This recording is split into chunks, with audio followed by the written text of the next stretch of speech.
Yet another shakeup in this Vikings-Jags game might get Mac Jones. What's that about? Welcome to the Locked On Vikings podcast.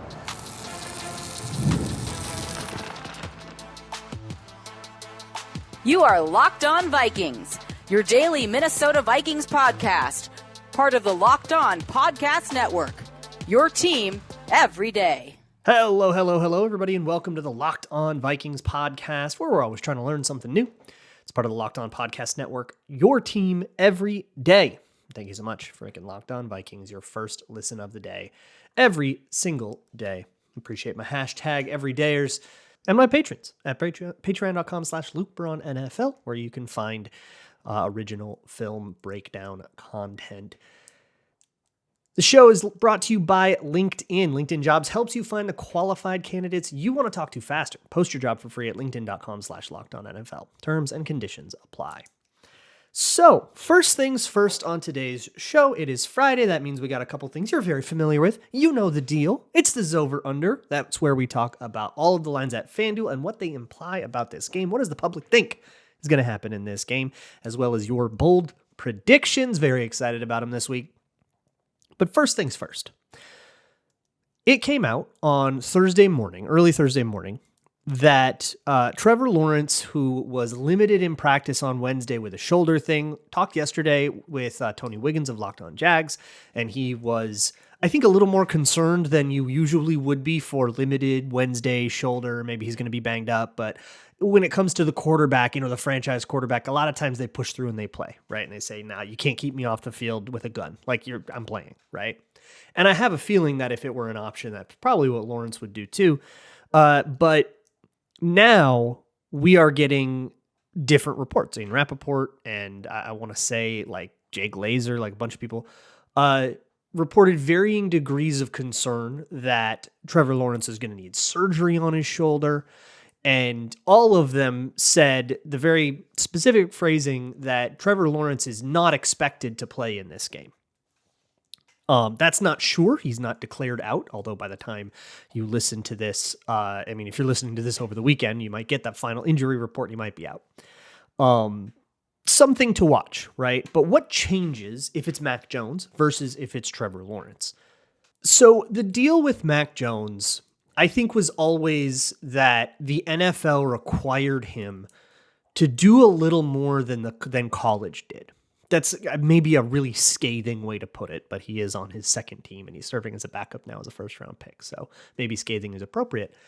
But him coming out reminded me a lot of the way I felt about Bo Nix this last draft process. And if you go back and listen to my episodes from like March or February, whenever I was really doing the quarterback thing pre-draft, I saw Bo Nix as a guy that was very ready to be an operator of an offense, but not an accelerator of one. Very much the derogatory version of a game manager, right? Where he can probably get quick game out on time and execute little things, stuff that we didn't get from Anthony Richardson in the last couple games that got him benched. And we talked about that a bunch last week.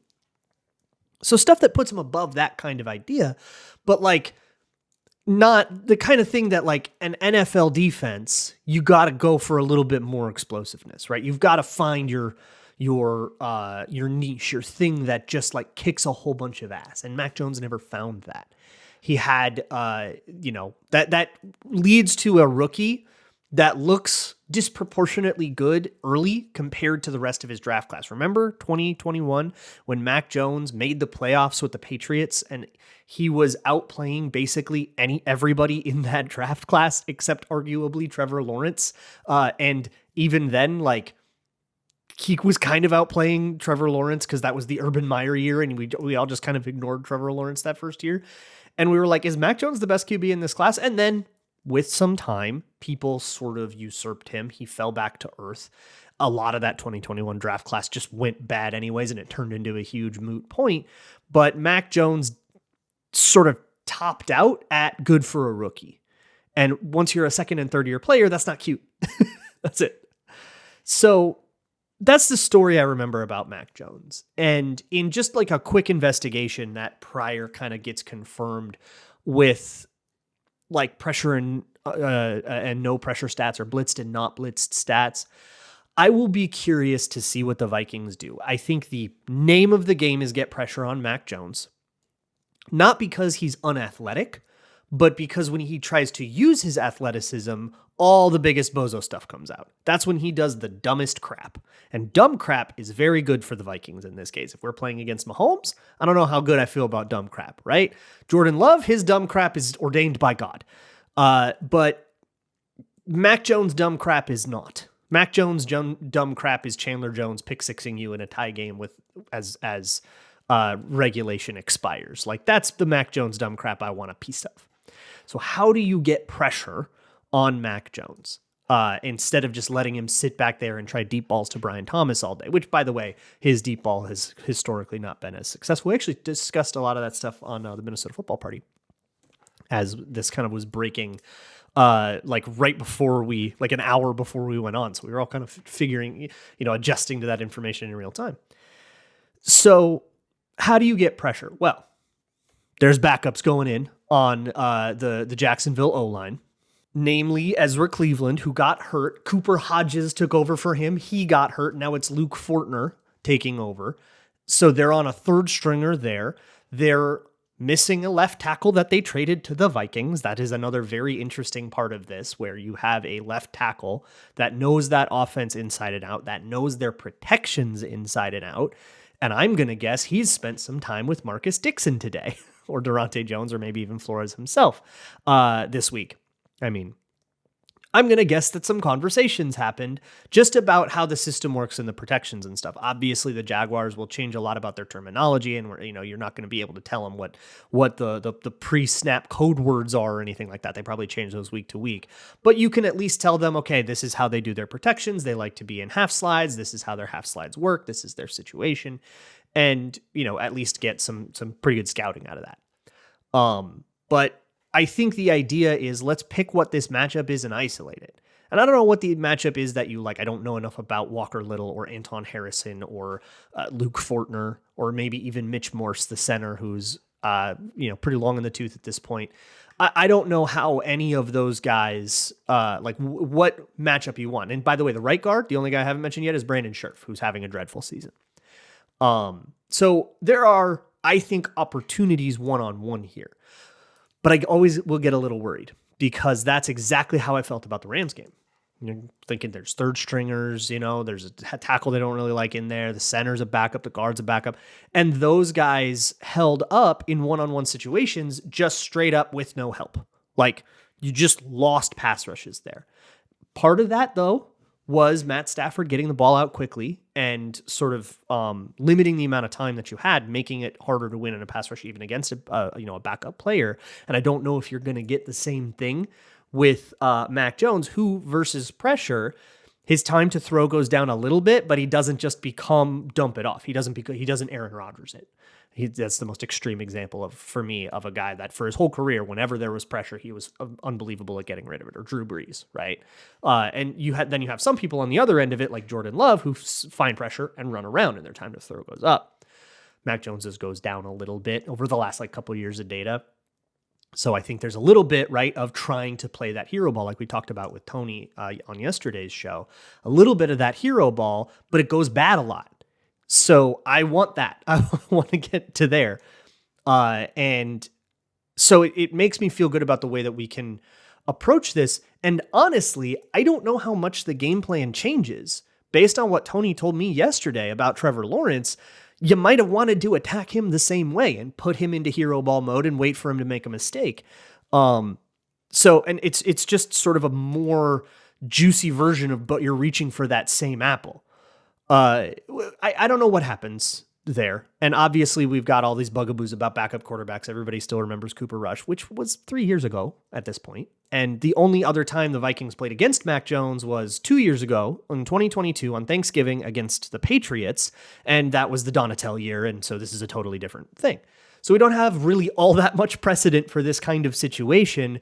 But we know Brian Flores' defense to be one that stresses you out unless you're really on your P's and Q's, and that just hasn't been what Mac Jones is. So shouldn't surprise you that the Vikings are favored by a lot more than they were before, and that is what we're going to go over next on these over-under. Today's episode of Locked On Vikings is brought to you by Arena Club. For most of us that like collecting cards, the idea of spending like $2,000 on some rare rookie card, like a Mahomes rookie card, just isn't something that you can do. That is some serious money to drop. So how about try a slab pack from arenaclub.com? It's possible to score gem mints for a fraction of their retail price. Arena Club is the only repack that provides real value, a complete view of all possible cards and clear hit rates for each one. And that's really the name of the game here, is transparency. The grading process is accurate, fast, and yes, transparent, with a full grade rationale provided and an explanation of how your card was scored. If you're selling, buying, trading, or displaying, Arena Club is the card collecting platform you got to go check out. And right now, you can get 10% off of your first slab pack or card purchase by going to arenaclub.com/lockedonnfl and using code LOCKEDONNFL. That's arenaclub.com/lockedonnfl, code LOCKEDONNFL for 10% off of your first purchase. This episode is also brought to you by Hims, fellas. Sometimes things get a little hot and heavy and you aren't ready for that. It's a little spontaneous, and sometimes our bodies don't exactly do what we want them to do. You know what I'm talking about. And look, your sex life is important, but you don't exactly have a lot of time, I'm going to guess, to go to a doctor and get treatment for that kind of issue. So if you feel like you need a little bit of boost, why don't you check out Hims? Hims is changing men's healthcare by providing you with access to affordable sexual health treatments from the comfort of your house. They provide an access to a range of doctor-trusted ED treatments like chewable hard mints, Viagra, Cialis, and their generics for up to 95% cheaper. And the process is 100% online, convenient, so there's no need for weird doctor visits, and no insurance is needed. One low price covers everything from 10 treatments to ongoing care. Start your free online visit today at hims.com/lockedon. That's HIMS.com/lockedon for your personalized ED treatment options. hims.com/lockedon. The products mentioned are chewable compounded products which are not approved by or verified for safety or effectiveness by the FDA. Prescriptions require an online consultation with a healthcare provider who will determine if appropriate. Restrictions apply. See website for details and important safety information. Subscription required. Price varies based on product and subscription plan. Thank you so much to my hashtag everydayers. Thank you so much for making Locked On Vikings your first listen of the day. It is now time to see what the betting markets and, more importantly, what my pet rabbits think of is going to happen in this game. It is time for the over-under. So the over-under is where we look at not just some betting lines. This isn't a show where I'm going to tell you what you should bet, but rather looking at what other people are betting on and seeing what that means about what the general public thinks is going to happen in this game. Setting an expectation, if you will. As always, these lines will be provided to you by FanDuel, the official sports betting partner of the NFL and the Locked On Podcast Network. So to start with the broad stuff, the Vikings are now favored by 7. When we talked to Tony yesterday, it was Vikings by 4.5. So the line moved all the way past the hook point because of this Trevor Lawrence news. So that tells us that the betting market firmly expects it to be Mac Jones, that even though the language was from the reporters was like a little vague, nobody's really taking that possibility seriously. And it also means that that's not necessarily that Trevor Lawrence to Mac Jones is worth 2.5 points. It was in this case, but what's really big is that it pushed past the hook point.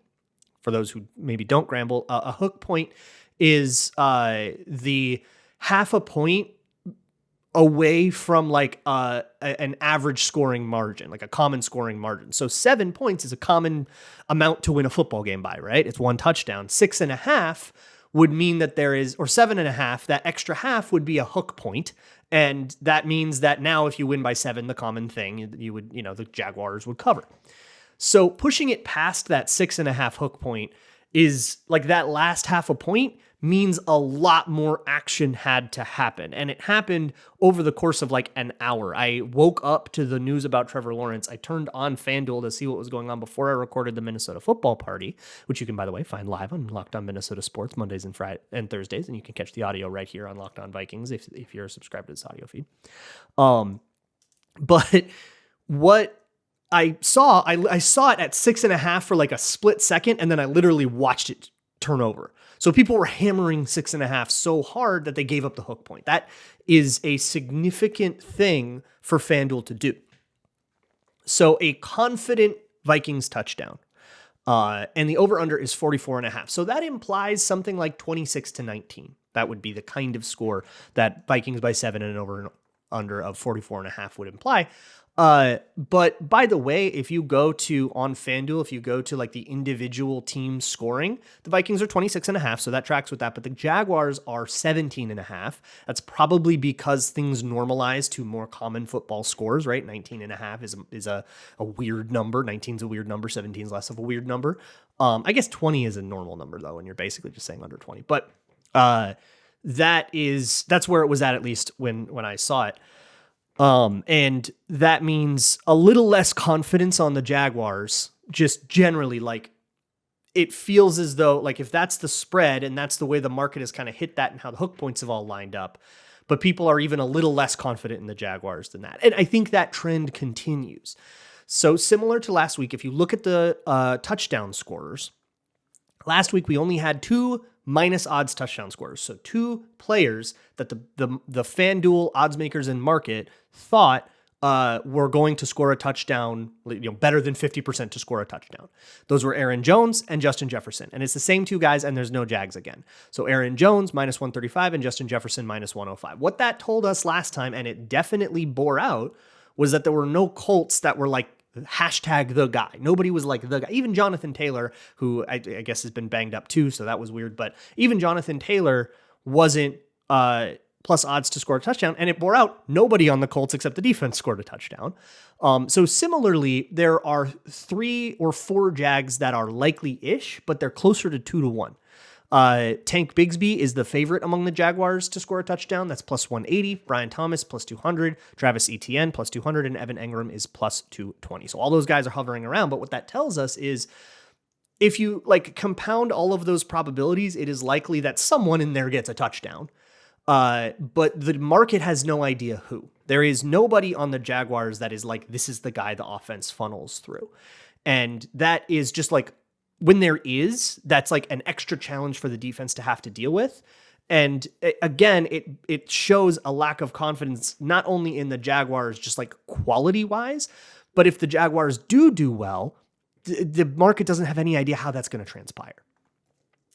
Because of uncertainty, of course, at QB, like the market seems to be pretty confident that it's going to be Mac Jones because all the lines have moved such, but FanDuel itself doesn't allow you to do Mac Jones. They don't have any passing props. They don't have any touchdown props. And that's very common in situations where there's an injury and there's any ambiguity at all, even if it's a 99% chance. If there's any ambiguity at all at who's going to start at quarterback, they just pull all of those lines off the market. So we don't get any information there.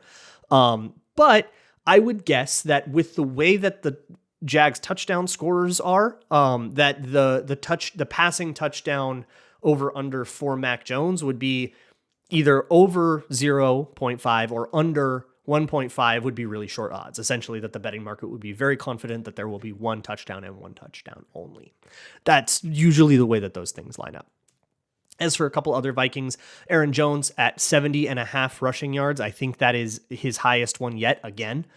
And TJ Hawkinson is at 34.5, which when I did the Minnesota football party this morning, he was at 33.5. So that has been hit up. A lot of people have hit that TJ Hawkinson line. And that is lower than what the Jags have given up in the past to tight ends. So maybe you would see that as a great opportunity. And all of us at the Minnesota football party certainly agreed that feels like a line that's too low, but it also tells you that the odds makers in the public are either just not paying that much attention to TJ Hawkinson yet, or they just aren't quite sure what to make of him and coming back from injury and the fact that he only played half the snaps last week and they aren't quite sure how to parse that out. Like for you and me, we're Vikings fans. We know that was probably them just easing him back, but the betting market is never going to be that confident in it. But you know who is going to always be very confident? My rabbits, Zoe and Zeddy. Zostradamus wins again. She goes to 5-2 on the year. She has picked the Vikings every single time. And Zeddy drops to a paltry 3-4. He has picked against the Vikings every single time, except for one he picked an over-under. But other than that, he's always picked against the Vikings. So let's see what they did this time. So as things go down, obviously sometimes the rabbits run to me before I can really place it in the middle of them. But the way that they configure themselves is sort of part of the randomness here. And we actually have a flip. Zoe picks Jacksonville +7 and Zeddy picks Minnesota -7. So we now have Zostradamus showing the Jaguars to cover, but if she takes an L here and she drops to 5-3 with ZD increasing to 4-4, suddenly we have a very interesting rabbit contest here. That has been the Zover Under. Next up, we have your bold predictions. This episode of Locked On Vikings is brought to you by LinkedIn. When you're hiring for a small business, you want quality professionals that are right for the role, and you want them fast. Whether you are running a small business and dealing with all of the stressful stuff that comes with, or you are like an HR employee that is running hiring for a bigger firm, either way, you have a whole bunch of other crap to worry about, and you can't spend all of your day poring over resumes. That's where LinkedIn Jobs comes in. LinkedIn knows that small businesses are always wearing a bunch of hats, and they might not have the time or resources to hire, so they have a bunch of tools to help you narrow down giant pools of applicants, as well as help you optimize your job descriptions with AI-based tools. So go check those out. 86% of small businesses get a qualified candidate within 24 hours. And in case you're worried about sample size, 2.5 million small businesses use LinkedIn for hiring. And here's the deal. Over 70% of LinkedIn users don't even visit other job boards and might not even be actively searching for a job. But if the right opportunity comes across someone's lap, you never know what'll happen, and that might be the person that's right for you. So post your job for free at linkedin.com/lockedonnfl. That's linkedin.com/lockedonnfl to post your job for free. Terms and conditions apply. This episode is also brought to you by FanDuel, America's #1 sportsbook. Right now, new customers can bet $5 and get $150 in bonus bets if you win. So if you want to take that TJ Hawkinson 34.5 over that I just talked about in the Zover Under, or any of the other things that we discussed in that segment, you can go to FanDuel.com, join today, put down $5. If that bet wins, you can get $150 in bonus bets. Or you can just go take a ridiculously easy alt line. If you don't like that TJ Hawkinson one, you could take 25 yards minus 225. That is very likely to happen. Or Justin Jefferson, 40 or more yards at minus 1,300. Doesn't matter. You put $5 on it, you win it, you get $150 in bonus bets. So you can get something at minus 1,300, but you get it at 30-1 because FanDuel just loves you that much. Once again, go to FanDuel.com to get started. Never waste a hunch and make every moment more with FanDuel, official sportsbook partner of the NFL. Bold, bad to the bold. I don't know. Welcome to the bold predictions. It's weirder and weirder as the Vikings games get weirder and weirder. And so do your bold predictions, which is what I love about them. You guys submitted some crazy, wacky stuff, and we see if any of them hit. Here is what I am going to do. I'm going to get in on the action this time, and I'm going to put some stakes on it. So I'll get to that at the end. Firstly, we got to check in on last week's bold predictions from the Colts game. The first one came from JV Swaps, who said bigger comeback. Nope. Did not have any comebacks in this one, which also invalidated the one from Dropped Your Podcast, who said smallest comeback in NFL history. That one was invalidated when the fourth quarter started, and it wasn't a 1-point margin. There have been 2-point comebacks before, right? There have been 1-point comebacks before. So to tie the smallest comeback in history, you would have had to have a 1-point margin. Entering the fourth quarter is how I decided to define that. Shadow said that the Vikings would right some of the wrongs by successfully getting 2 defensive touchdowns against the Colts, the ones that were stolen from Shannon Sullivan.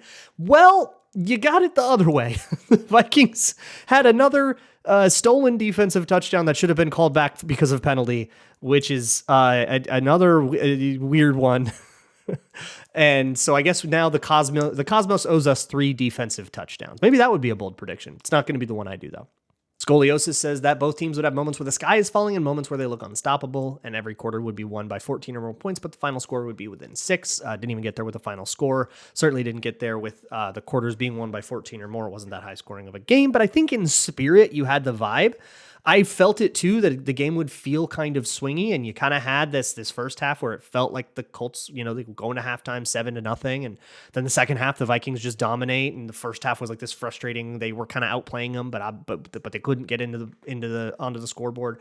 So I think this sort of up and down nature of the game, you got the vibe, but not the bold prediction, which is, I think, admirable. Ethan said that every Colts receiver would have exactly 33 yards and that Joe Flacco would throw for 3 touchdowns and 3 interceptions. Obviously, you didn't get the Flacco line, but I'm checking just to see. I don't think you got anything with the receiving. No, you actually had two Colts players with 22, not 33 though. Adonai Mitchell and Kylan Granson each had a singular catch for 22 yards, which could have been an interesting bold prediction.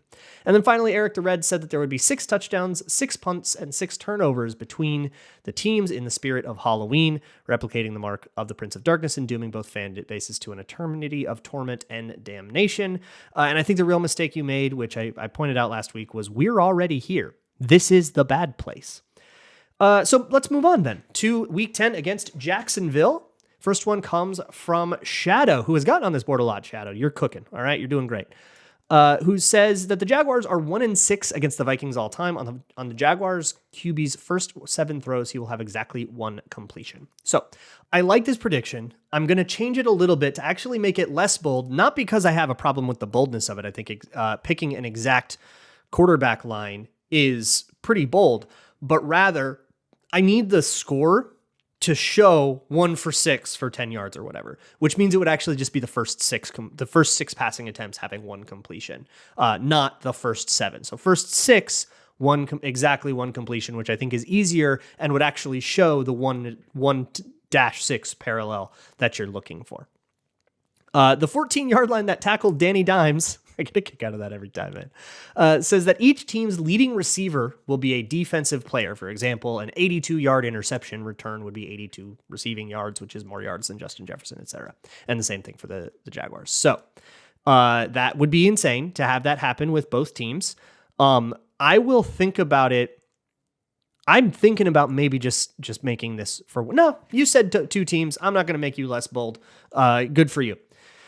Draw Goblin says we are 100% getting a double doink on an XP or a field goal attempted by Mr. Romo. Whether it's good or no good, that's up to the gods in charge of the kicking curse. Okay, double doink. So we did have double doink before, and I do try to avoid doubles, no pun intended, on these. Like I avoid trying to be repetitive, try to mix it up a little bit, but I do think this is a funny way to get back to a double doink.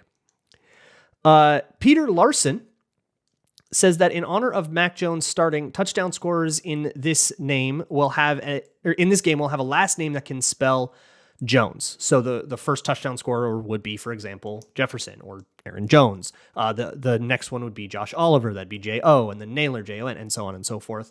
That is crazy. I feel compelled, even though you didn't say that it necessarily needed to be in order. I do feel compelled because I think it needs to. I think we need to like hear that this is a mandate coming from God himself.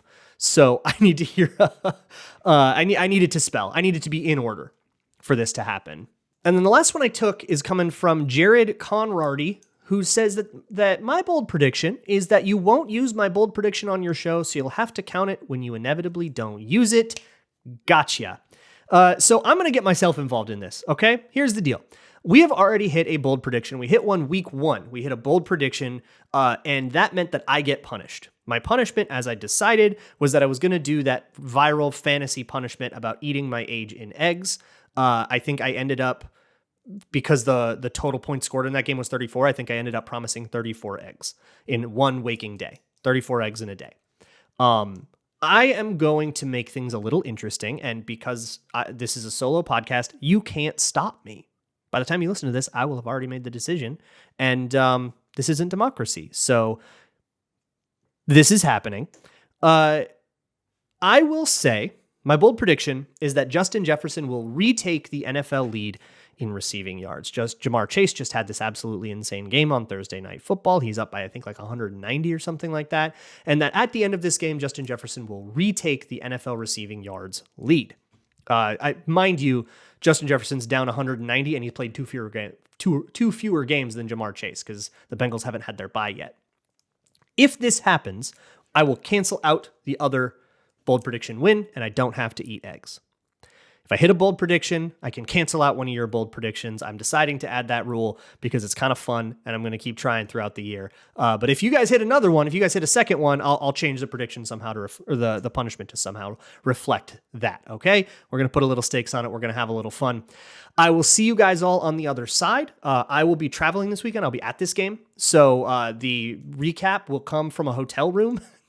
and whatever comes with that. So everybody have fun with that, and we'll be there. I'll be there in Florida to talk about what happened in various parts of Florida this week. I will see you all for that, and as always, Skull.